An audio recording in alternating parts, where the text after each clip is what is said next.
Yan yung labas niya, guys. Ganda ng bus, oh. Ford.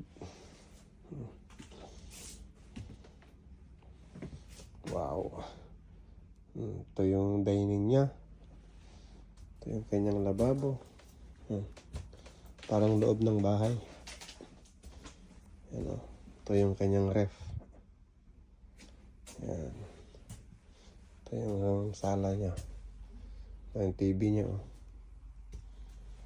Yung cabinet.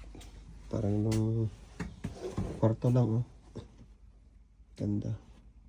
Yan yung CR sa likod. Pero $500,000. Yan. Ito ang presyo ng $500,000, guys. Yan yung harapan ng bus. Ito ang pintuan niya.